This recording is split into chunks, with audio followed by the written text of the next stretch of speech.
I mentioned this video before, but it's on YouTube. When Frank came to Sicily, it is the story of the album cover of The Man from Utopia. That album cover, whichever side it's on, one of Frank's best album covers. But all of those details, there's a story behind those details.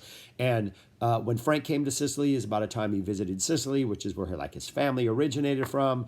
There's concert footage, including the footage of the riot that explains that album cover that you can hear bits of pieces of on You Can't Do That on Stage Volume 3. So anyways, yeah, check that out. It's a good video. All right. Hello and welcome back to my channel. My name is Shaggy, the opinionated hippie. I am currently ranking and reviewing every single Frank Zappa album released while he was alive, and we are currently on number 50, The Man from Utopia. The albums on this list at this point, the last couple and then the 5 that remain after this, the order is based on which songs I like versus how many songs I don't like or just absolutely despise. Everything after this, I kind of don't ever listen to. This is the last album pretty much on here. The next one has one song I like.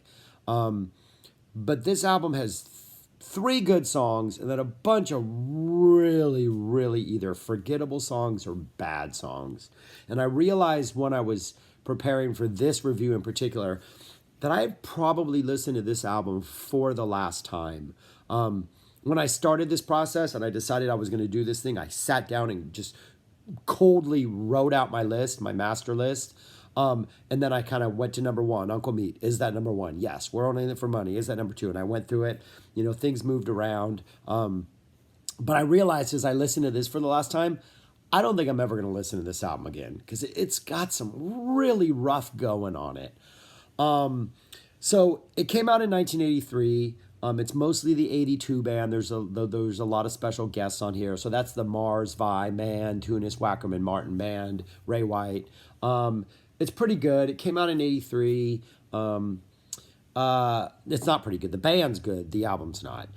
It's got 3 good songs on it. A lot of forgettable stuff, like I said, and just some of Frank's worst stuff ever. In my estimation. So let's go through it. Opens up with Cocaine Decisions, which is just a boring song. Again, it's Frank attacking people. Frank was in a very vicious mood in the 80s, it seems, and every song he did was an attack on somebody in almost a petty way. I think a lot of his lyrics leave a lot to be desired, especially in the early and mid 80s. This is a pretty boring song. It's got a nice little vocal melody part where it's this ascending progression where it's I don't want to know about the things that you do, and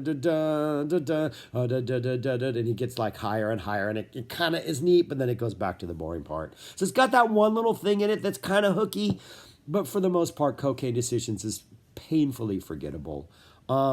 There's a live version of this on You Can't Do That on Stage Volume 3 that takes place during a riot that I mentioned in the little intro to this video. And in the middle of that song, you can hear the tear gas canisters go off, and then somebody comes up and talks to the crowd in Italian, hey, calm down, we'll be okay. We're going to continue the show. That's pretty interesting. The live version also has little flourishes where Frank says Acapulco and the man goes do, plays a little Acapulco riff. Those little musical asides are not on the studio version, so it's less interesting.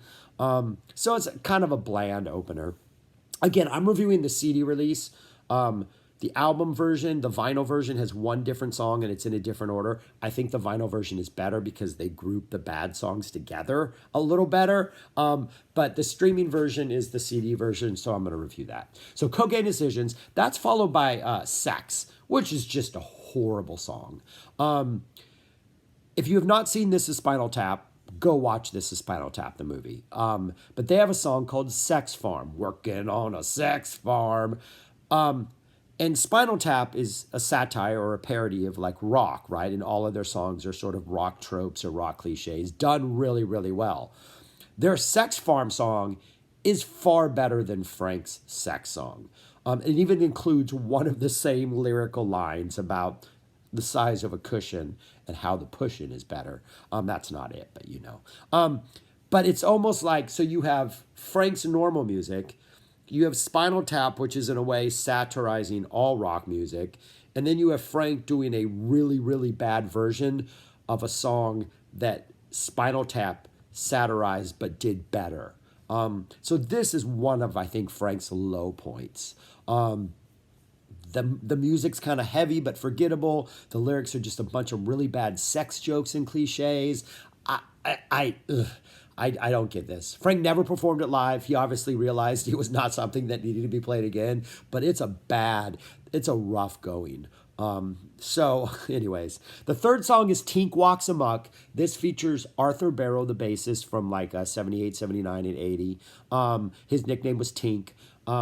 Part of this song comes from a 13 jam that they would play, which is why I think I read somewhere that's why there's 13 letters in the title, though I think the entire thing's in 11, but there's parts from different pieces that Barrow had written or Frank had written or things they had done in sound checks or rehearsals throughout the years. And this is essentially, I think Barrow is playing more than one instrument. I think he's kind of, multi-tracked, but it's an instrumental song. It's one of those kind of convoluted Frank 80s numbers, but it predominantly features Barrow on bass, and it's a pretty fun little number. Definitely one of the three highlights of this album. That's followed by The Radio is Broken.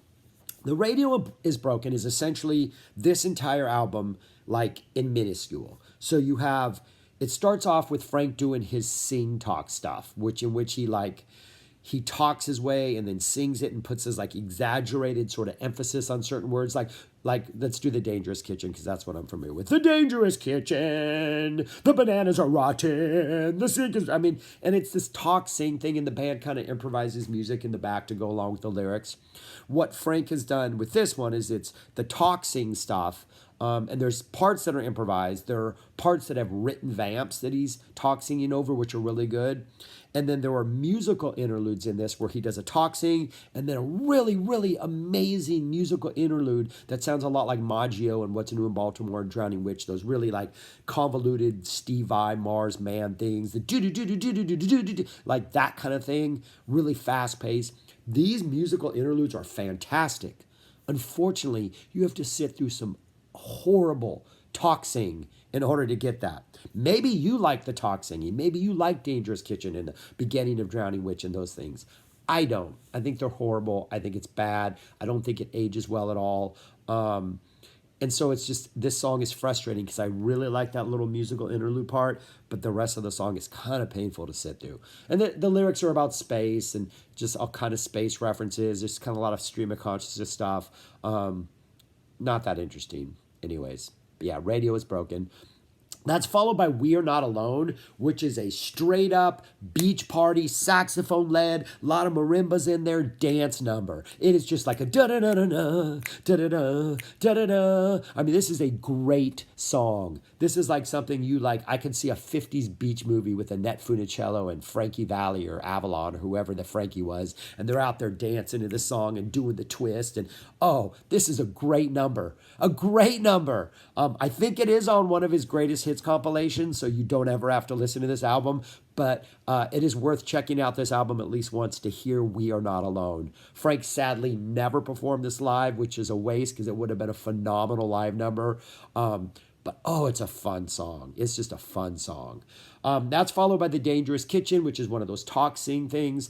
Live, it kind of works. On You Can't Do That on Stage Volume 1, there's a Deathless Horsey, which is like an instrumental guitar solo vehicle, and it goes into the Deathless Horsey. And that kind of pairing works because you have 5.5 minutes of an instrumental, and then as it emerges into this Dangerous Kitchen where the band is improvising and Frank is doing these kind of stupid lyrics about a kitchen. There's nothing clever here. It's just a description. Talk singing his way through it. But what he's done here and on another track later on in this album is he's had Steve Vai transcribe his lyrics and like play along with them. So it sounds more like a structured song, which kind of robs it of that spontaneity. So it kind of makes it worse, which is why the live version I think is preferred to this.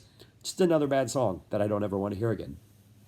That's followed by The Man from Utopia Meets Mary Lou. Completely fun, 2 cover songs of 50 kind of doo-woppy songs. These are also on You Can't Do That on Stage Volume 4, live versions. This is pretty good. I like this. It's like a breath of fresh air after Dangerous Kitchen and before what comes before it.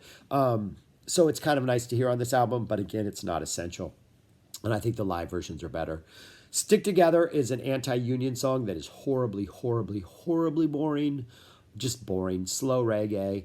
It's just, I don't know. I don't even know what Frank's view is. He admits that unions are good, but he doesn't like what they have become. So anyways, I'm not going to get into this. It's just a utterly forgettable song. Not as forgettable as that one on Frank Zappa Meets the Mothers of Prevention, but still pretty forgettable. And then possibly the worst song in Frank's entire repertoire, other than lots of stuff on the album that should not be named, the Jazz Discharge Party Hats. This was a live, spoken, talk sing, improvised piece played on the 80 tour, I think the fall 80 tour, in which Frank is describing some incidences in which band members are going skinny dipping with some groupies and they pick up the girls' panties and they sniff them. It's very graphic. It's very, I'm going to say sexist, but it's probably not because it's a true story. I don't know. It's not fun to listen to. It's toxing. It's 4.5 minutes long. Steve Vai has again transcribed Frank's lyrics, so he's accompanying him with them. So again, it takes that spontaneity out of it and makes it more of a song. But it's like you listen to it once and I don't ever want to listen to it again. It's just, to me, I think one of the worst things Frank has released. You know, if you want to put it in a concert, in a live context, it kind of has a little more like, you know, the contrast and relief, and kind of you can compare it with other things, bookend it with like more crazier live musical stuff. On this album, it's horrible. It does not work. It's a bad song. It's painful. Yeah. Luigi and the Wise Guys is next. That's on the CD only. It's an a cappella doo-wop number. Utterly forgettable. I mean, it's got some nice parts, but I can't say I like it at all. And then it closes with Maggio, one of Frank's greatest, another great short little 2.5 minute instrumental piece that features Mayan Man and Mars and Tunis and Wackerman and that awesome 81, 82 band. This is just a great, great song. So it's a great way to end it. But none of the good things on this album outweigh, like if we had a scale, Jazz Discharge Party Hats immediately favors it in the side of this is an unlistenable album. The only reason it is not 50 and further down on this list is I don't listen to anything else that's on this list, though they do have some things that are kind of worth listening to, but there's so much stuff I don't like on the rest of these albums that this made its way to 50 on the back of 3, maybe 4 songs. So I recommend you check out Tink Walks Amok, We Are Not Alone, The Man from Utopia Meets Mary Lou is Fun, and Maggio. And The Radio is Broken is worth checking out at least once to hear that awesome middle section. The rest of this stuff is bad or forgettable. I have talked way too long on this album. It does not deserve 12 minutes of my time. That's it. I'm done. If you like this album, defend it. Let me know why. If you check it out and agree or disagree with me, just let me know why. But yeah, it's rough. Okay, that's it. Number 50. Take care, you guys. Peace.